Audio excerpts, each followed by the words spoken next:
Selamat siang semuanya. Terima kasih atas waktu dan kesempatan yang telah diberikan kepada kami. Kami dari kelompok 5 di sini kami akan membahas mengenai materi ilmu ekonomi. Adapun beberapa materi yang akan kami bahas, yaitu yang pertama, pengertian ekonomi, yang kedua ada sejarah perkembangan ekonomi, yang ketiga ada konsep ekonomi, ada teori ekonomi, manfaat ekonomi, dan juga ada ruang lingkup ekonomi serta ada metode ekonomi. Sebelum itu, izinkan kami untuk memperkenalkan diri kami. Saya Maria Elsianandea. Saya Feni Grisia Letuna. Saya Franciscus dari Piturut. Saya Valentinus Silendras. Saya Delvianus Pera. Pengertian ekonomi.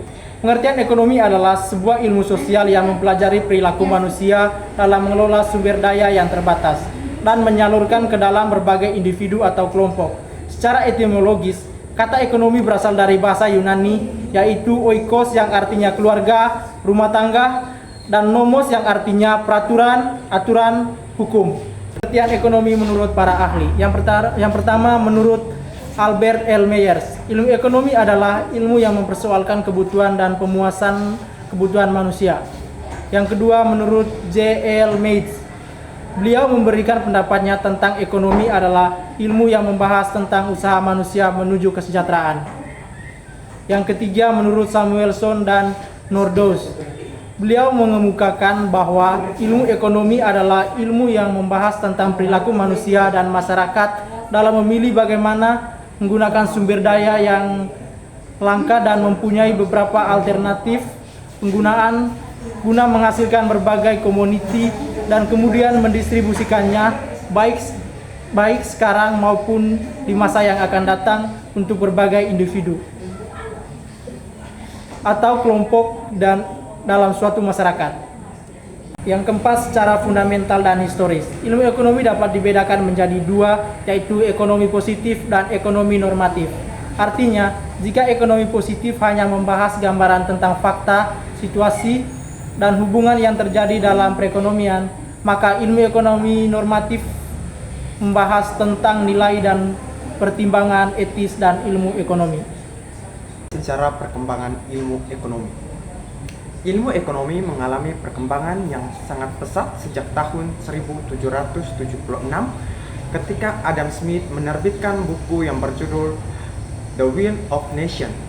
Namun sejarah ilmu ekonomi sebenarnya sudah dimulai sejak zaman kuno, yaitu sekitar tahun 400-an sampai 2500-an sebelum Masehi. Berikut ini beberapa peristiwa penting dalam sejarah perkembangan ilmu ekonomi. Yang pertama, ekonomi kuno. Masyarakat di Samaria, Babilonia, lembah Sungai Indus, lembah Nil, Mesir, dan Cina sudah mengenal ekonomi sejak zaman perunggu.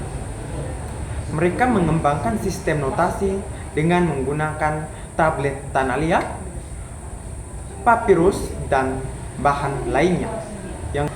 Adam Smith dianggap sebagai bapak ekonomi karena buku The Wealth of Nations yang diterbitkannya pada tahun 1776. Dalam buku tersebut, Smith mengemukakan gagasan yang kemudian dikembangkan oleh ekonomi lain seperti David Ricardo, Thomas Malthus, dan John Stuart Mill. Yang ketiga, ilmu ekonomi klasik. Gagasan Adam Smith berkembang menjadi ilmu ekonomi klasik. Ilmu ekonomi neoklasik lahir pada tahun 1890 melalui karya Alfred Marshall yang berjudul Principles of Economy. Yang keempat, ilmu ekonomi modern. Ilmu ekonomi modern lahir pada tahun 1936 melalui karya J.M. Keynes yang berjudul The General Theory of Implement Interest on and Money. Z. Konsep dasar ilmu ekonomi. Yang pertama, skarsitas.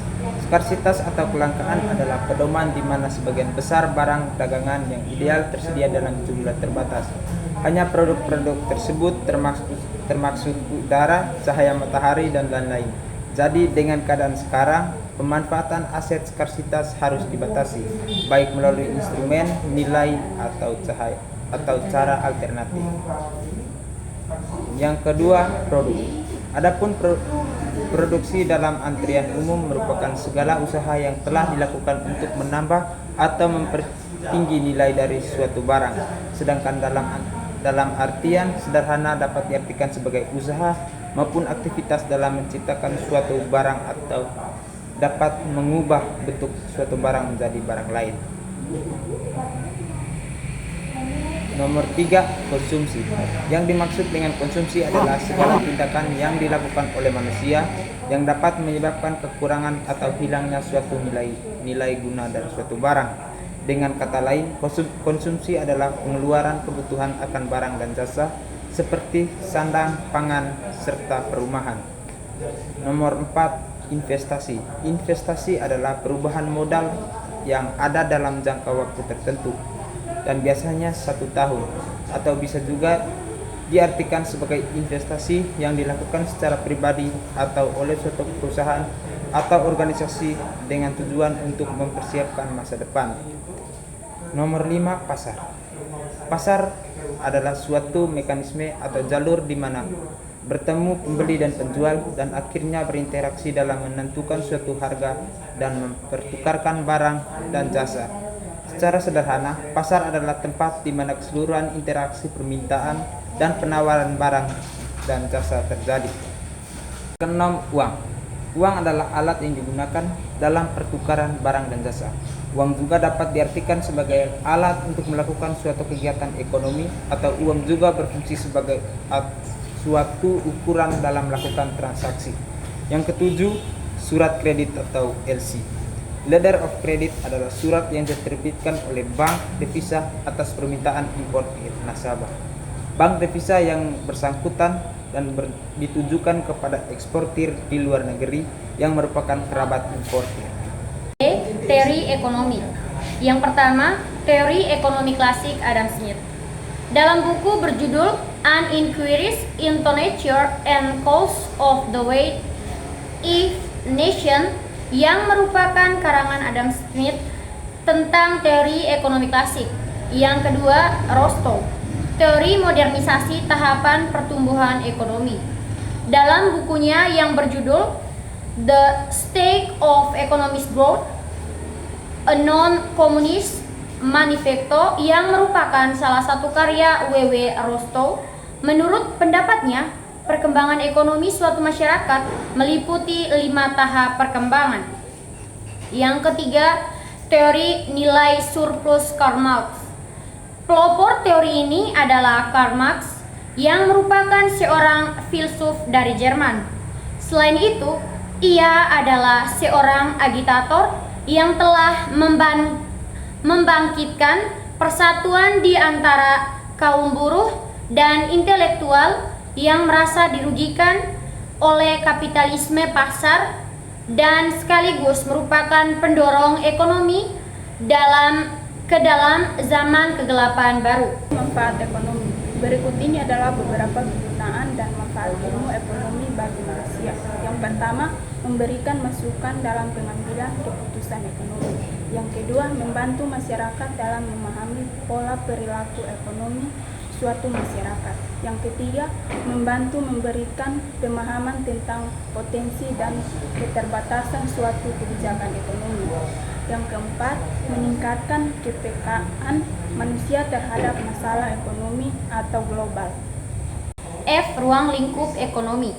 Dilihat dari ruang lingkup atau ruang lingkup ilmu ekonomi dapat dibedakan menjadi 2 jenis, yaitu ilmu ekonomi makro dan ilmu ekonomi mikro. Yang pertama, makroekonomi adalah cabang ilmu ekonomi yang mempelajari perilaku ekonomi secara keseluruhan atau agregat melalui pendayagunaan berbagai produksi secara efisien guna mencapai kemakmuran masyarakat yang sebesar-besarnya. Inti dari ekonomi makro adalah penentuan tingkat kegiatan ekonomi yang diukur dengan pendapatan. Inilah mengapa ekonomi makro dikenal sebagai teori pendapatan. Yang kedua, ekonomi mikro adalah cabang ilmu ekonomi yang mempelajari aspek individu dari suatu kegiatan ekonomi. Ekonomi mikro menggunakan analisis konsumen dan analisis produsen di pasar. Inti ekonomi mikro adalah penetapan harga. Inilah mengapa ekonomi mikro disebut sebagai teori harga. 3. Ekonomi internasional. Ruang lingkup ekonomi internasional meliputi perdagangan internasional melalui perpindahan barang jasa dan modal. 4. Sosiologi ekonomi. Ruang lingkup sosiologi ekonomi meliputi kegiatan usaha secara prinsipil dan berhubungan dengan produksi, distribusi, hingga pemakaian sumber daya alam. Yang kelima, ekonomi bisnis. Ruang lingkup ekonomi bisnis mencakup sebagian besar masalah yang dihadapi oleh seorang manajer atau perusahaan. Metode ekonomi. Dalam ilmu ekonomi terdapat beberapa metode ekonomi. Berikut beberapa metode ekonomi. Yang pertama, metode induktif.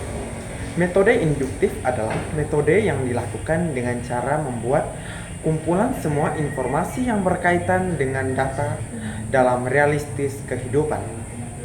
2. Metode deduktif.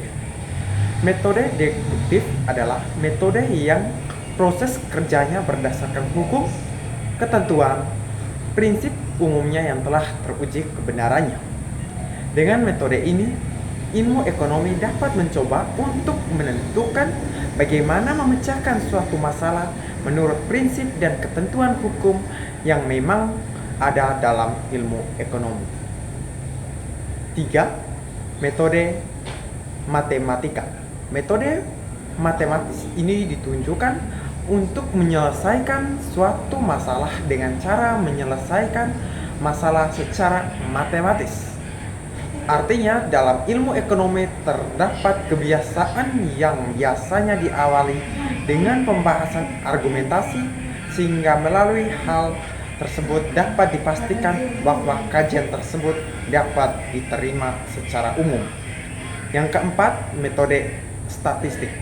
Metode statistik digunakan untuk memecahkan suatu masalah ekonomi dengan mengumpulkan pengolahan analisis interpretatif dan menyajikan data dalam bentuk angka atau statistik.